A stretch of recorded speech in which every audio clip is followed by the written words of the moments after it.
lately you've been sending in some really fascinating stuff, articles and things, Hmm. and they all seem to be focusing on this idea of goals. Yeah, And so we've gathered a whole bunch of them here. And we're going to be talking about why it's so important to set goals and achieve those goals, right. whether it's in our personal lives or in learning. It's just so important to have these goals. Yeah, it is. And that's what we're diving into in this episode. Exactly, this deep dive. Yeah, we want to really get to the heart of what these sources are saying and extract the most useful, the most actionable principles that are going to help you, the listener, understand how to stay focused, Right. how to make real progress towards what matters most to you. So think of it as a shortcut to understanding these core concepts. Exactly. Yeah. So what exactly are we going to be talking about today? Well, we're going to start by defining what a goal even is. Okay. And then we're going to get into setting clear, realistic goals because a lot of times that's where things can fall apart. And then we'll talk about what to do when you have these huge goals, the Right. ones that feel really intimidating. Like, how do you break those down into smaller steps Right. so you don't get overwhelmed? Mm, And of course, we can't talk about goals without talking about how to stay motivated. right. So we'll be exploring some practical strategies. Yeah, because that's the hard part. It is. That's really the hard part. Okay, so what is a goal? Well, one of the articles you shared put it really simply. Okay. It's something you desire to do, to have, or to achieve. It's like the destination you're working towards. Okay. And it can be anything, It could be as simple as drinking enough water every day, Yeah, or as complex as landing a new job that you've been working towards for a long time. I see. But what's interesting is that just defining the goal, just saying, this is what I want, gives you direction. Because think about it, if you don't have a clear goal, it's easy to feel like you're just wandering around aimlessly. Oh, for sure. Right. But once you define that goal, it's like you have your own personal compass. It gives you a direction to go in. Exactly. Exactly. And one of the sources used an analogy that I really liked. It's like Oh. archery. Okay. The target is your goal, Right. and you're the archer. So you might not hit the bullseye every single time, especially at first, Right. but at least you know what you're aiming for. That's a really good point. And that brings us to setting clear and realistic goals, right? Right. Because that is fundamental. Yes. So how do we do that? Well, one of the articles really emphasized the importance of being specific. Okay. So instead of saying something general like, I want to improve my English, Okay. a clear goal would be, I want to learn and use 10 new English words every single week.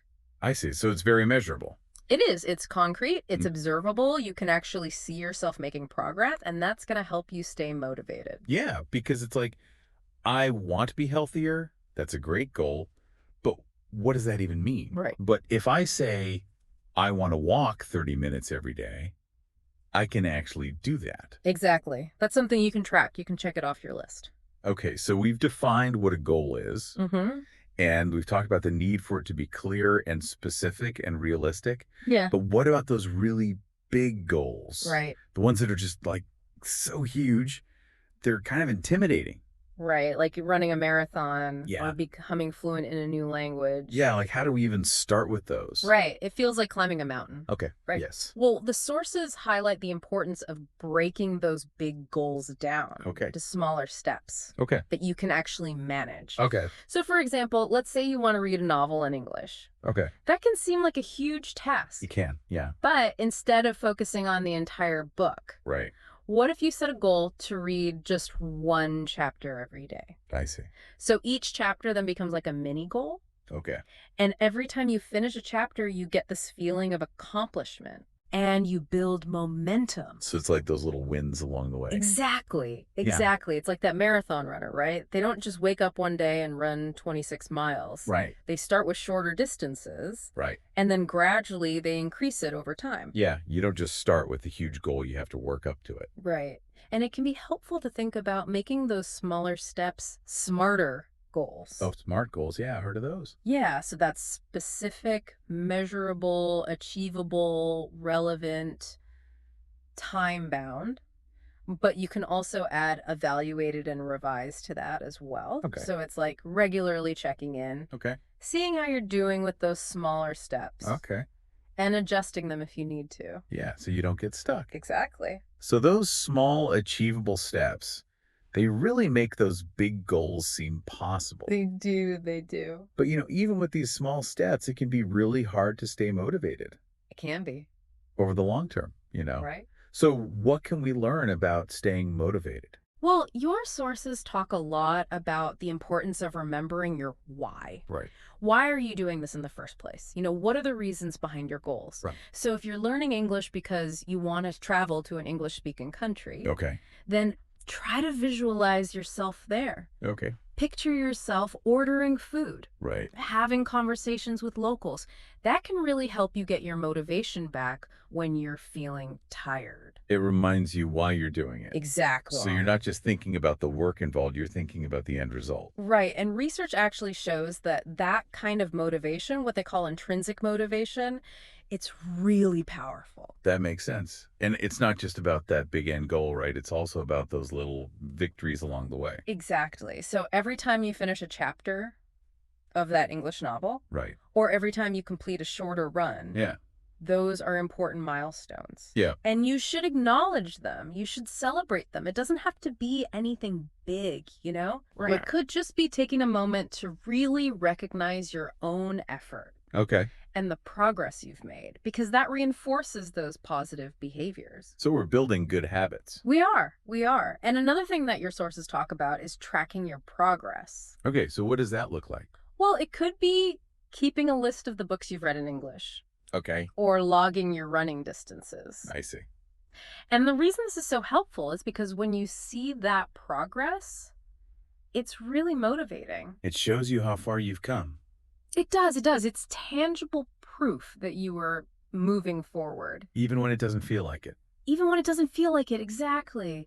And one of the articles even suggested making like a visual progress tracker. Okay. It could be as simple as a chart Okay. where you mark off completed tasks. Yeah. Because sometimes you forget how much you've done. You do. And it's easy to get discouraged. Yes. But if you can see how much you've accomplished, it can really give you that boost you need to keep going. Okay. Now let's be real. The road to achieving any big goal is not always going to be easy. No, it's not. There are going to be obstacles. Mm-hmm. There are going to be distractions. So what do we do about that? Well, your sources talk a lot about distractions. Okay. Especially with our phones and social media. Yes. It's so easy to get sucked in. It is. So the advice is to create dedicated, quiet spaces for yourself where you can focus, Okay. whether it's for studying or working on any of your goals, and then really try to minimize those digital interruptions. So like turning off notification, Exactly, yeah. putting your phone on airplane mode. Yeah, even putting it in a different room. Oh, wow. Okay. If you need to. Yeah. It's about designing your environment to support your goals rather than constantly battling against these distractions. So it's like being proactive. Exactly. And then what about those times when things just don't go according to plan? Well, your sources talk about the importance of being flexible and staying positive because things are going to happen. Right. Life is going to happen. Right. And it's important to be able to adjust. Okay. So don't let a setback or even multiple setbacks completely derail you. Oh, It's all about learning from those setbacks and adapting. So if I miss a day of studying or I don't hit my running goal for the week, Yeah. I shouldn't beat myself up about it. No, not at all. It's just about acknowledging it, making adjustments if you need to, and then getting back on track. So it's about progress, not perfection. Exactly. And one of the articles also mentioned sharing your goals with people who support you. Okay, how does that help? Well, when you share your goals with friends or family members or even a mentor, Okay, it creates accountability I see. because you said it out loud, It's like making a public commitment Okay. and knowing that someone else is aware of your goals. Right. And they might check in on you. Yeah. That can really motivate you. It's like having a cheerleader. It is. Someone to keep you going. Exactly. Okay, and finally, we have to talk about the most important thing when it comes to achieving goals. Persistence, right? Yes, persistence. Your sources really emphasize that achieving anything meaningful takes time and effort. Right. There will be times when you're frustrated, Oh, yeah. times when you want to give up, Absolutely. but it's the ability to keep going that makes all the difference. That's the key. It is. It is. Because success rarely happens overnight. Right. It's usually the result of consistent effort over time. So we have to understand that setbacks are going to happen. Mm-hmm. We're going to make mistakes. It's normal. But it's about learning from them and continuing to move forward. Exactly. Think of it this way. Every small action you take, Okay. even on the days when you don't feel like it, Yeah. it contributes to your progress. Okay. It's all those little steps that add up over time. It's not about being perfect. It's about being consistent. Exactly. Exactly. So we've covered so much great information today about focusing on our goals and achieving those goals. Mm-hmm. What are the key takeaways here? Well, first, remember that goals give you direction. Okay. They give you purpose. And to be effective, those goals need to be clear, specific, realistic, and meaningful to you. Right. And when you have those huge goals, the ones that feel overwhelming, break them down. Right. Make them into smaller, more achievable steps. And to stay motivated, always remember your why. Okay. Why is this goal important to you? And celebrate those little victories along the way. Right. And track your progress. Actually see yourself moving forward. It's like proof that you're making progress. It is. It is. And remember, distractions are everywhere. Yes. So create those quiet spaces where you can focus.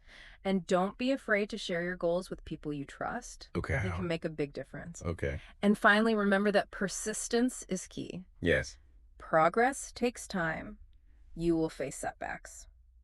But keep going. Keep going. And don't be afraid to make mistakes. Because mistakes are opportunities to learn and grow. That's a good point. Yeah, it is. So as we wrap up this deep dive today, think about one tiny step you can take towards your most meaningful goal. It doesn't have to be anything big, just something small and achievable that will move you in the right direction. And remember, thanks for joining us for this deep dive. Please like the video, share with your friends, and subscribe.